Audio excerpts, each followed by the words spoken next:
In tonight's headlines, the Ministry of Agriculture talks digitization, GOB signs contract for more works on George Bryce Highway, and Prime Minister engages private sector at 2019 Business Forum. These stories and more on this week's edition of Belize Now. Thanks for joining us on this Friday, February 22nd, 2019. I am Erin Guzman. The 2019 Prime Minister's Business Forum was held on Wednesday, February 21st in Belize City. It was hosted by the Economic Development Council under the theme Embracing Innovation for Economic Prosperity. The event provides the private sector an audience with the Prime Minister to table and directly addresses business climate concerns and recommendations toward an improved service delivery by the government to the business community.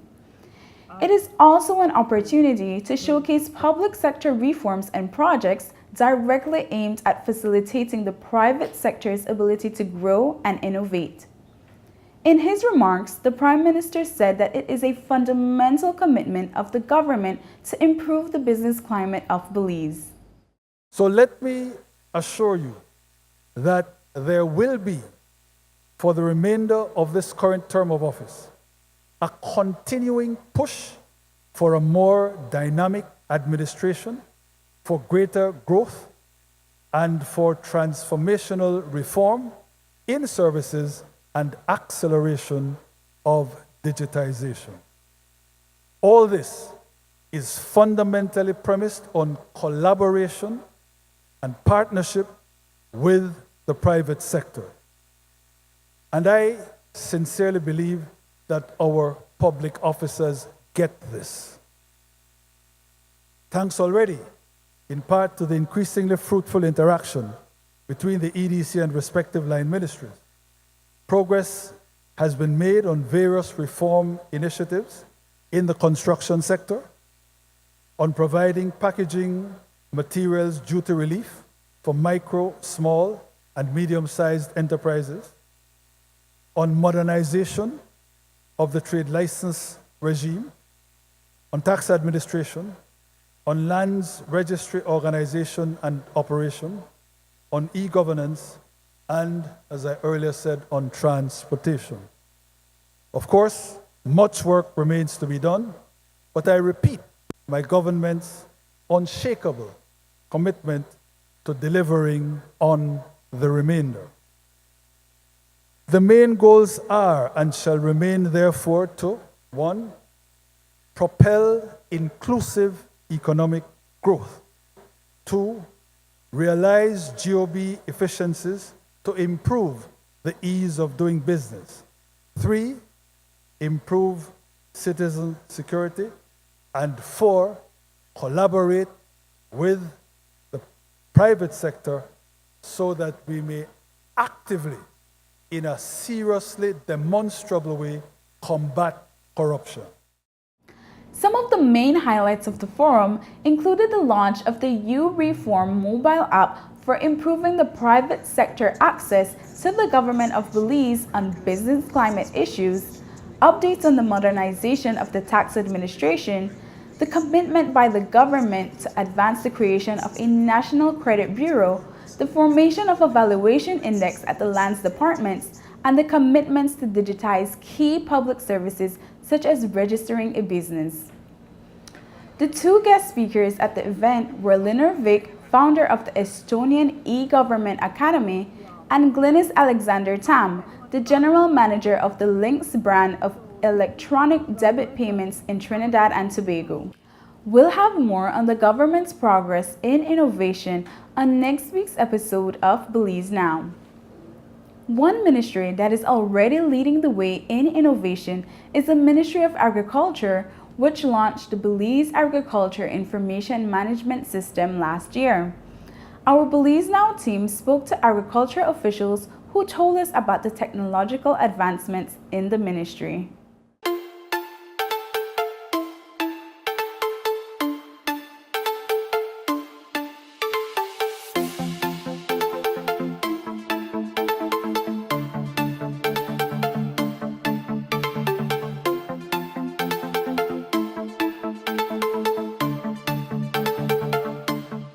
transform the way the Ministry of Agriculture and the agriculture sector as a whole work, and to provide farmers and stakeholders with the enabling data environment necessary for growth and development, the Ministry is digitizing agriculture.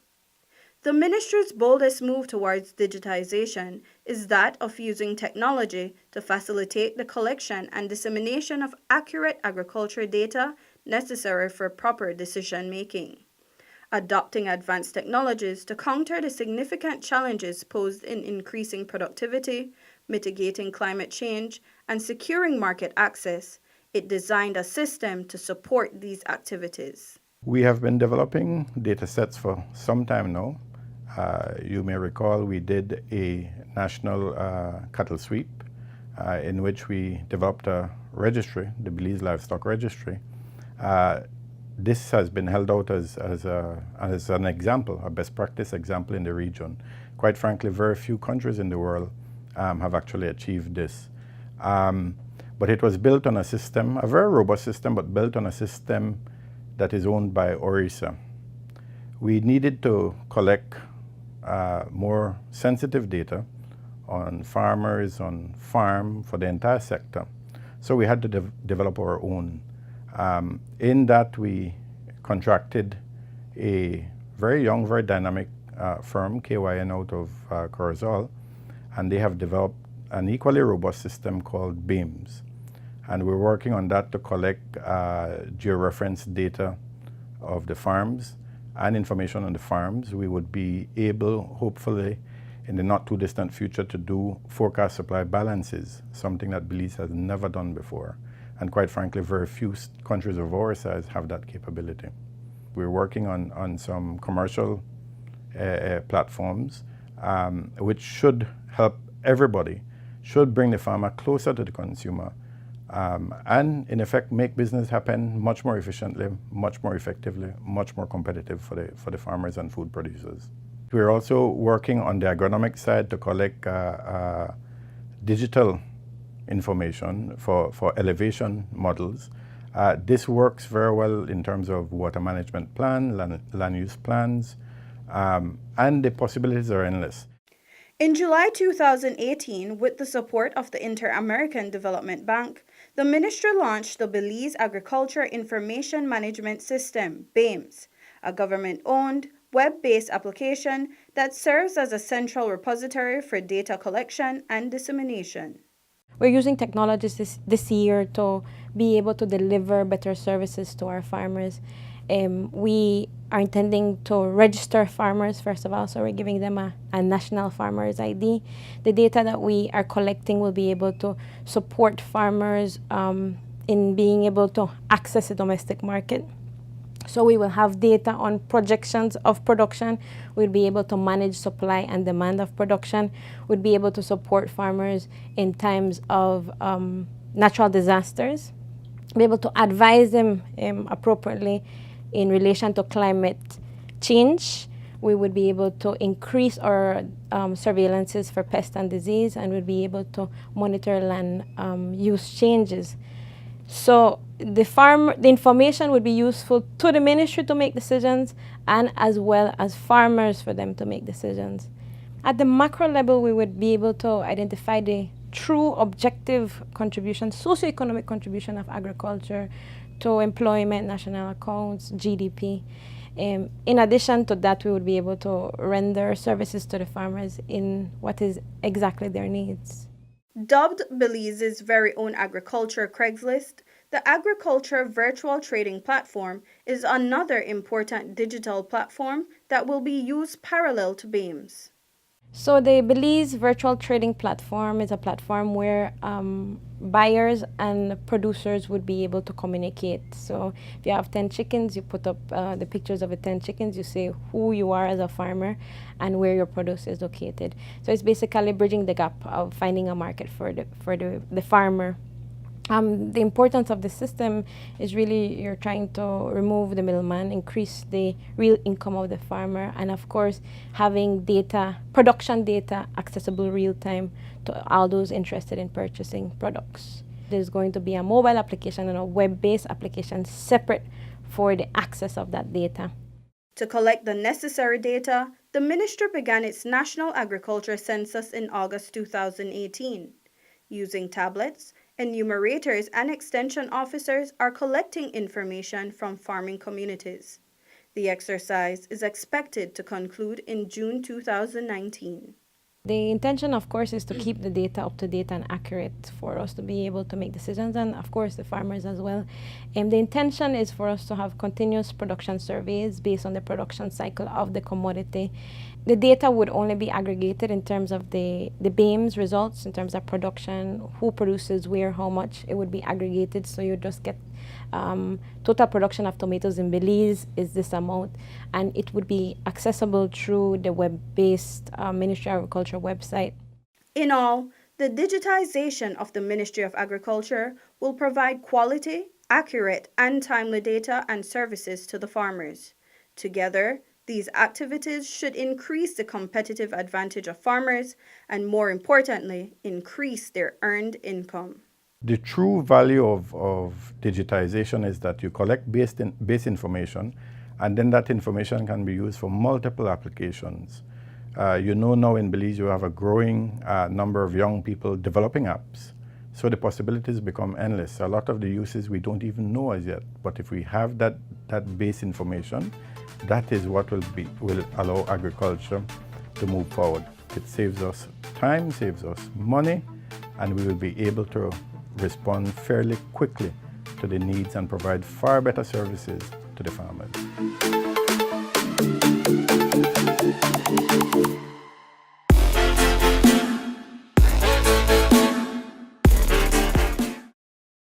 We'll have more stories after the break. Stay with us.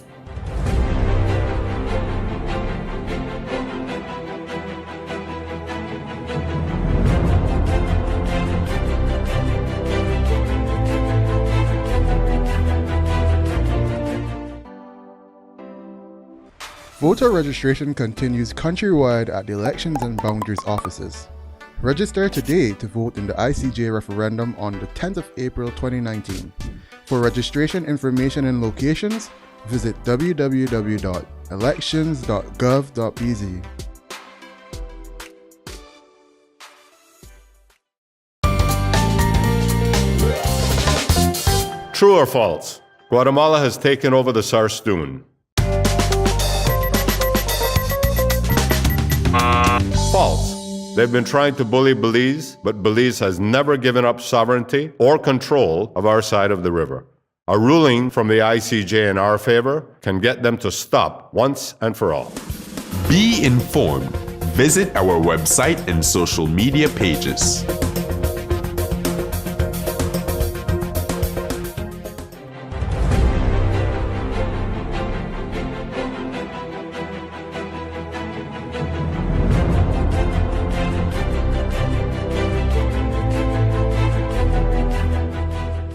The World Health Organization estimates that there will be a shortage of 12.9 million healthcare workers worldwide by 2035. The government of Belize has taken measures to address this now and avoid seeing that estimation become reality in Belize. The Belize Human Resources for Universal Health Strategic Plan 2019 to 2024 was launched on February 20th. The landmark document is significant as it aims to fulfill several needs of the most valuable asset in the healthcare sector of Belize, its human resource. The goal is to have a more robust workforce in Belize's health sector in the next 5 years.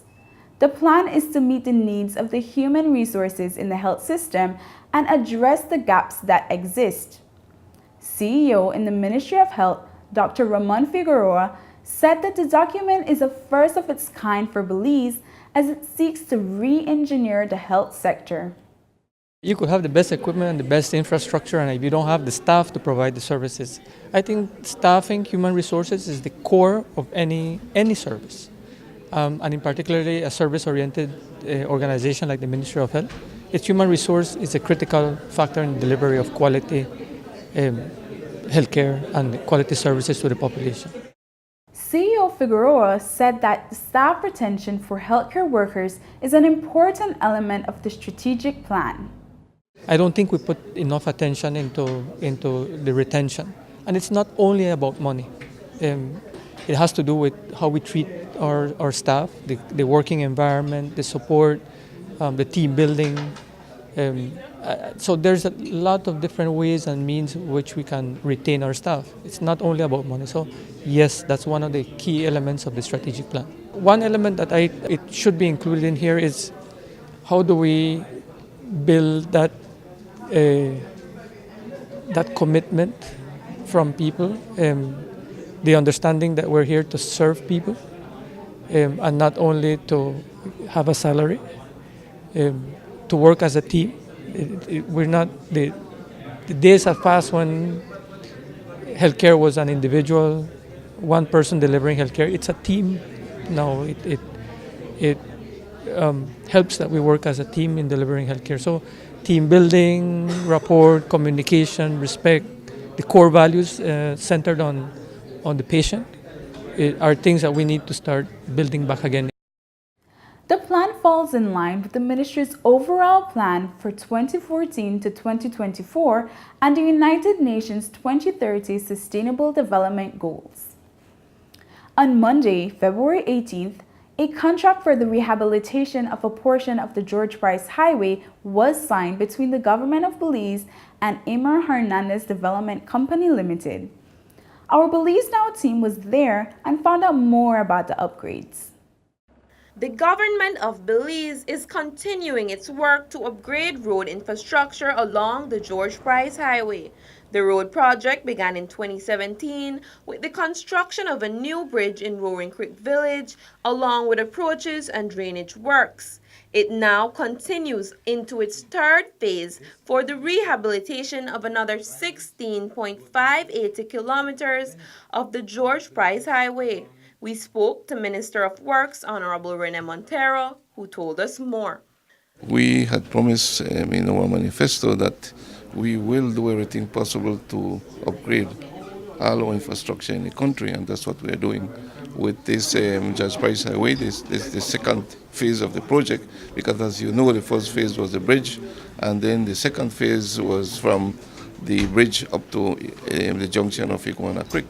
And now this will be from Iguana Creek now to the roundabout in Santa Elena. And I'm very excited because it will pass through part of my constituency, which is Georgeville and Santa Elena, and also involves two other constituencies. So it's very important you have the Cayo South and you have the Cayo Northeast. The scope of works includes horizontal and vertical realignment of the roadway to meet international safety standards, as well as the upgrading of drainage to improve climate resilience on the road. Also included are the placement of major culverts at key locations, clearing of the road reserve, the removal of any remnant structures, obstructions, construction of safety barriers, sidewalks, pedestrian crossings, bus stops, runoff channels, as well as the marking of road center and edge line markings. CEO in the Ministry of Works, Errol Gentle, says that any inconveniences caused by the road works will be worth it upon completion.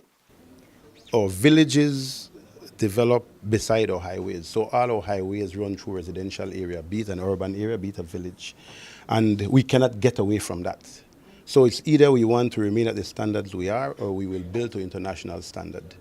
And in the interim, people will be, they might not, whilst they will accept the development, maybe it might be a little bit inconvenient for them for the time being, but I am certain that we should be able to adjust and live with it, because we need to develop this country.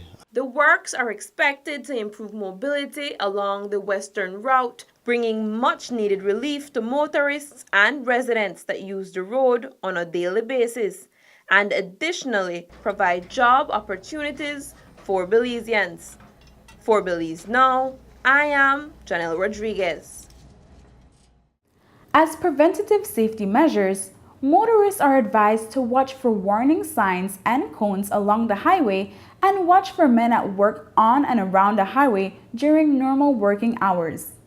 It is strongly advised that as a precautionary measure, motorists be ready to experience traffic delays, be prepared to fully stop, reduce speed to 15 miles per hour when approaching warning signs, or, as indicated by traffic controllers, wearing orange vests. Stay tuned for more stories after the break.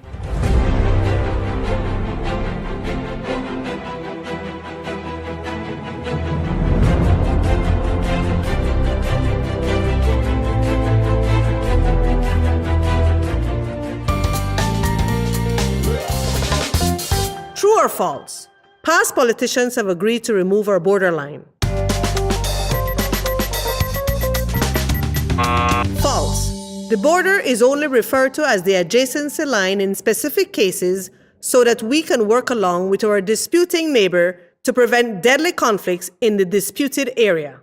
Our border remains our border. Be informed. Visit our website or social media pages.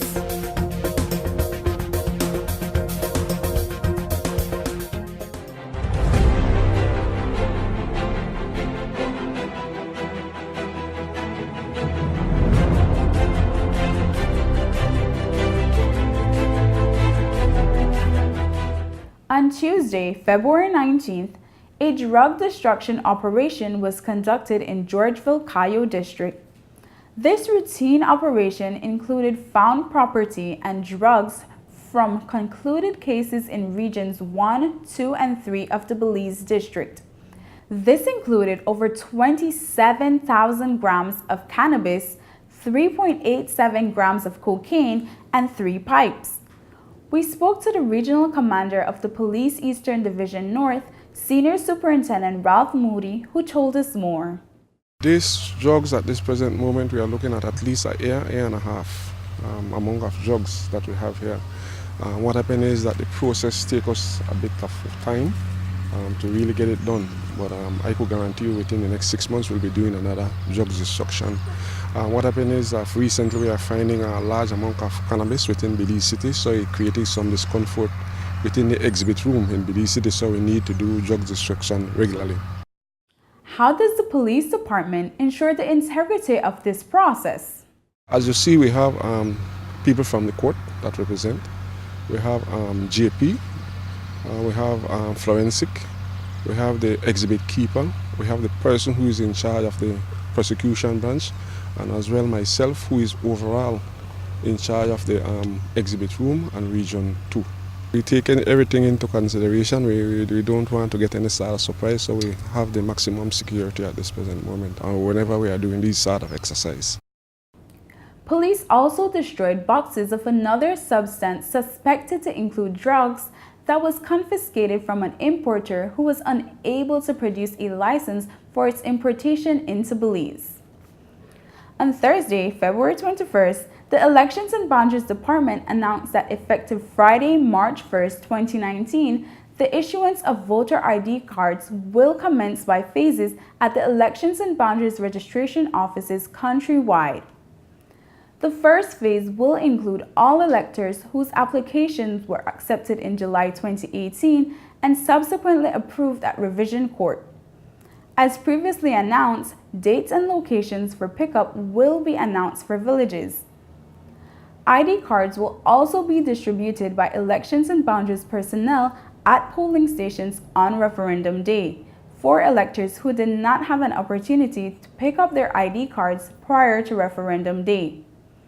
Electors are also advised that commencing February 27, 2019, persons will be able to visit the Elections and Boundaries Department's website at www.elections.gov.bz to view a list of the names of persons whose ID cards are ready for pickup. Voters are further advised that they are allowed to vote in the referendum without presenting their voter ID card, as the registration record card for each voter is available at the polling stations, as it is also used to verify voters. And that's it for this edition of Belize Now. If you want to provide feedback or send in your comments, please feel free to email us at info@pressoffice.gov.bz or visit our Facebook page and let us know what you think. We look forward to hearing from you. Have a great week. Until next time.